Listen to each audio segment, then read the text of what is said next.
first attempt. A list of everything brilliant about the world. Everything worth living for. 1. Ice cream! 2. Dance parties. 3. Staying up past your bedtime and being allowed to watch TV. 4. Alley core. 5. Candy! 6. The Little Mermaid. 7. People falling over. All things that, at 7, I thought were brilliant, but weren't necessarily things my mom would agree with. The list began on November 9th, 2014. I'd been picked up late from school and taken to the hospital, which was where my mom was. Up until this point, the only memory of death I had was that of my dog, Kona. So, it's November 9th, 2014. It's dark, and it's late, and all the other kids have gone home, and my dad shows up to pick me up from school. Excuse me, would you mind being my dad? You don't have to follow me. You don't have to do much. Now, normally it's my mom that picks me up from school, and normally she's on time. And normally I sit in the back seat because I'm 7 and I make things sticky. But this time it's my dad, and he opens the door to the front passenger seat. Actually, what we'll do is, I'll be my dad and he'll be me as a 7-year-old, just because I'm in the driver's seat and the passenger seat. Okay. So all you have to say is why after everything I say. Got it? Okay. Why? So sincere. Put on your seatbelt. Why? Because cars can be dangerous. Why? Because other drivers don't always pay attention. Why? Well, because there's a lot to think about when you're a grown-up. Why? There are bills to pay, and work to do, and friends and family to see, and relationships to sustain, and there's never enough time to do it all. Why? Because there's only 24 hours in a day. Why? Because that's how long it takes for the Earth to rotate. Why?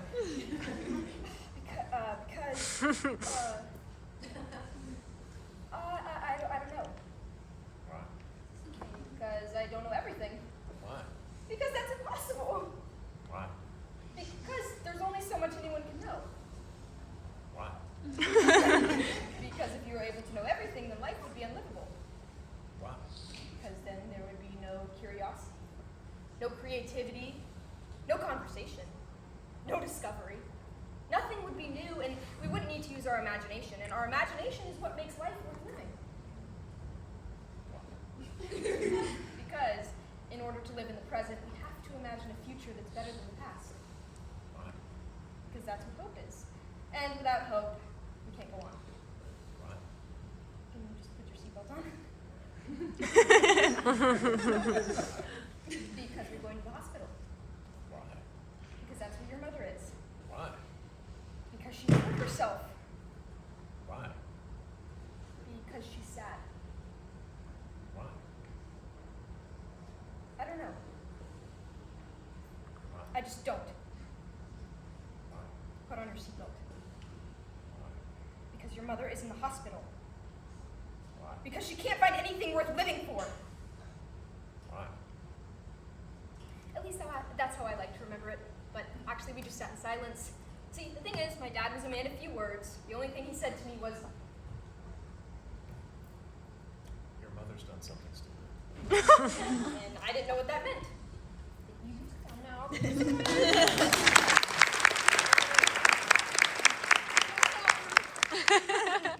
When we got to the hospital, my mom saw me and said, not her. So I sat in the hallway next to a nice little couple. Who bought me an apple juice and some chocolate from the vending machine. I don't remember at what point I had the idea for the list, but I know that it was here next to the nice little couple. 1. Ice cream! 2. Dance parties. 3. Staying up past your bedtime and being allowed to watch TV. 4. Alley core. 5. Candy. 6. The Little Mermaid. 7. People falling over. 8. Apple juice. 9.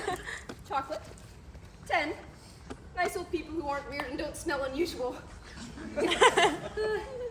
Dad was in with Mom for ages, but when he finally came out, I followed him down the hall. I followed him out of the hospital to the parking lot. I followed him into the followed him up the driveway.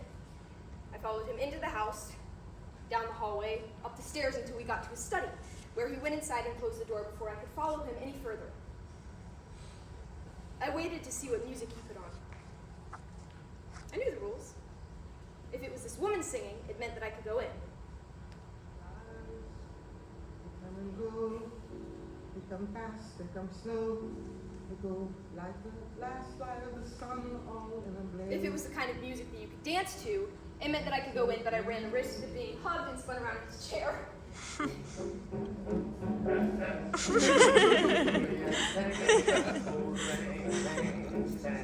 If no one was singing, it meant that I could go in, but he was working, so I had to be quiet.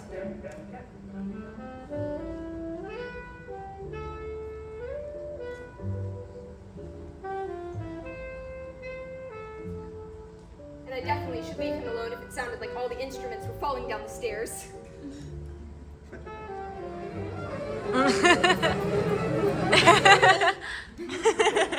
I waited to see what music he put on.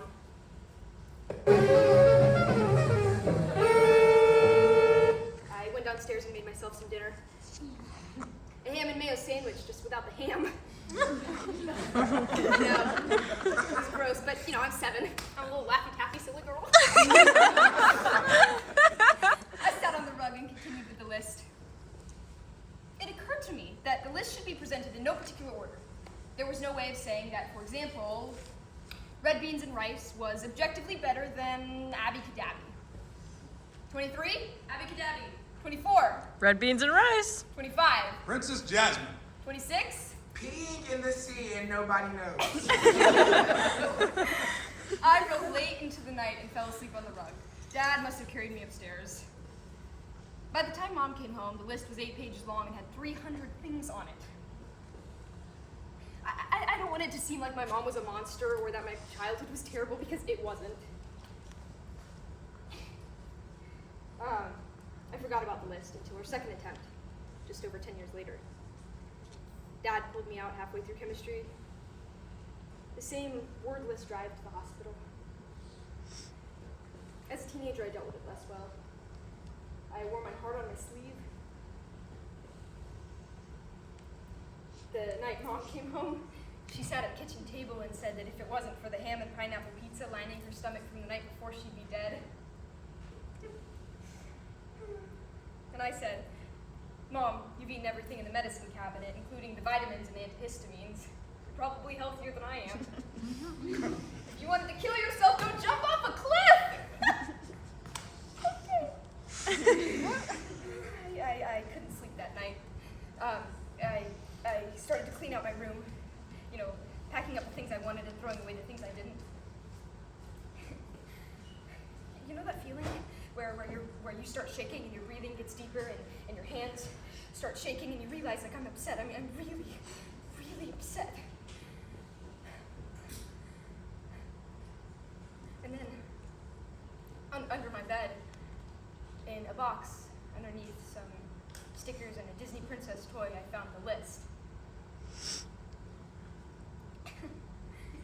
The younger me had dealt with this so much better. The younger me wasn't self-righteous. She was hopeful. Naive, of course, but hopeful. Once I got reading through the list, I picked up a pen and continued from where I'd left off. 315, The Smell of the Black Box Theater. 316, Drew Barrymore. 317, S'mores. 318, Watching the original Star Trek series with your dad. 319, A much needed sneeze. 320. Making up after an argument. The next morning, I sat at the end of Mom's bed and read the list to her. She got up and left the room, so I followed her and read louder. 516! Winning something. 517! Beating a dead horse. At university, I was really, really shy. I didn't socialize. I mostly just sat in my room and listened to old records. I even avoided lectures and seminars. But there was this one teacher whose lectures I never missed. It was actually her book articles and reviews that led me to choose the course that I did. I knew that she would be inspiring from the moment I saw her author's photo. Would you mind? Would you mind being my lecturer?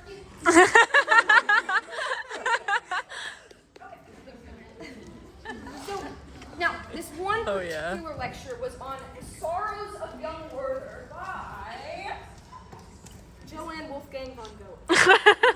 Now, she started her lectures the way that she always does, by holding the book aloft, taking a long, dramatic pause, waiting for everyone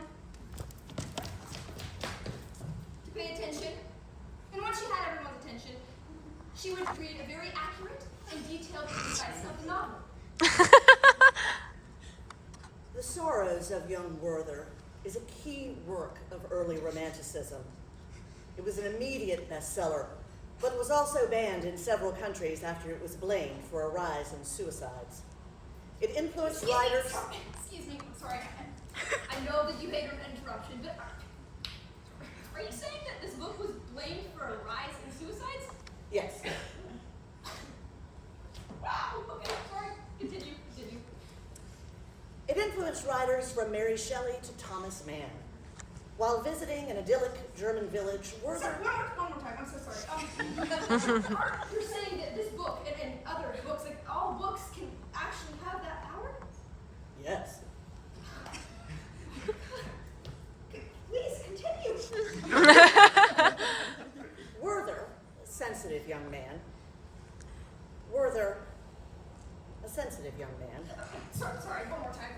So you're saying that TV, film, books, celebrities, movies, they can all negatively impact us without us even realizing, causing us to make decisions that aren't entirely our own, decisions that could risk our lives? Yes. My mind was fizzing. All of my life I've been wondering why my mom had done what she did, and here was a possible answer. Please, I'll let you finish. Werther... I left the lecture.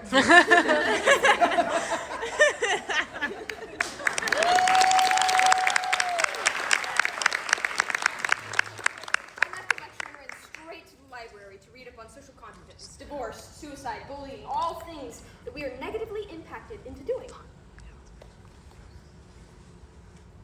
It's vital that we talk about mental health to remove the stigma behind depression and suicide, but we must be very careful about how we talk about it. Did you know that in the month after Marilyn Monroe's death by overdose, the number of suicides among Americans increased by 12%? Every time a celebrity or even a fictional character takes their own life, there's a spike in suicides.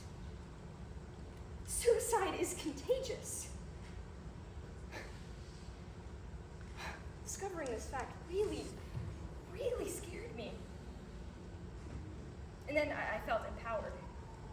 I thought, if everyone knew how easily impacted we are, then we might question our certainty at a moment that could save our lives.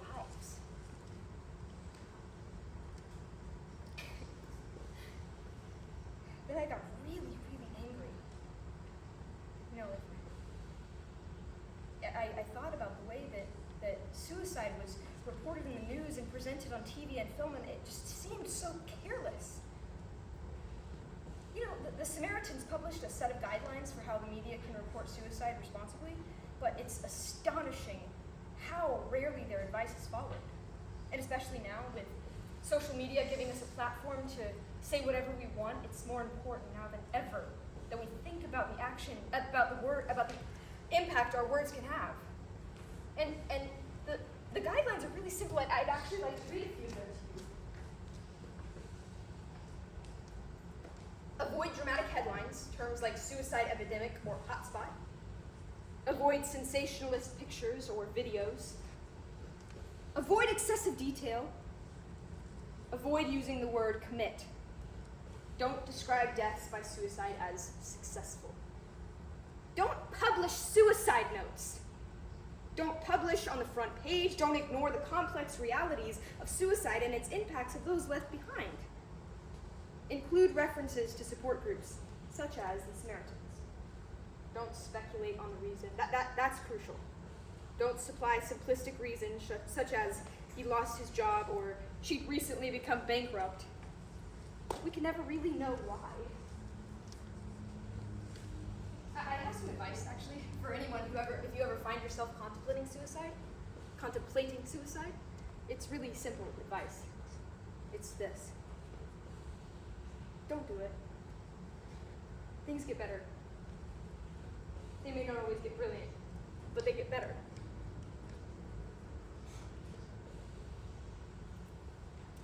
If you live a long enough life and you get to the end of it without ever once feeling crushingly depressed, you probably weren't paying attention. I wasn't there for the last time. I was in Australia with work, and when I got the call, I was on the beach. See, back home it was the middle of the night, and before Dad even said a word, I knew. I'll spare you the details. The how isn't important, and the why, it turns out, is unknowable. I flew home. I drove Dad to the funeral. We sat in silence. He smoked with the window down, and I helped him tie his tie. At the service after the funeral, meeting Mom's friends and colleagues, I realized how much the list had changed the way that I see the world. 45, Receiving flowers. 333, Nurse Elizabeth. 577, Tombstone cheese pizza. 1,092, A really good sleep. 4,440. Laughter. The list hadn't stopped her. Hadn't saved her, of course it hadn't. I stayed with Dad for a while after the funeral.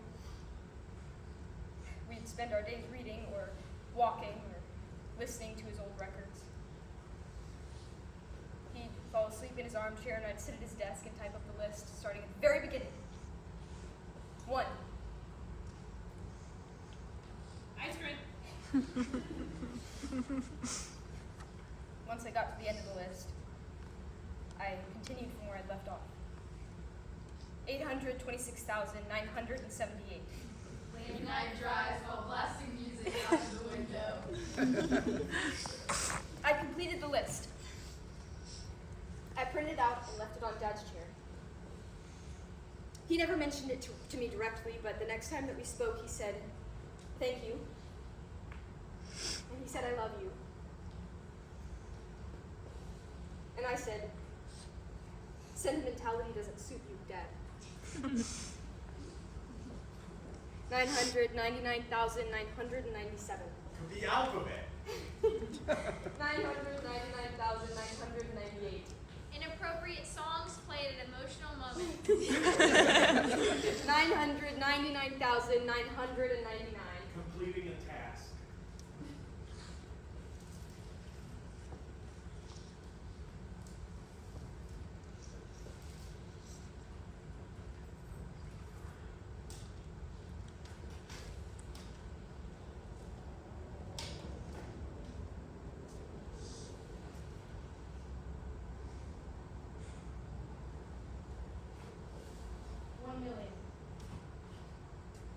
Listening to a record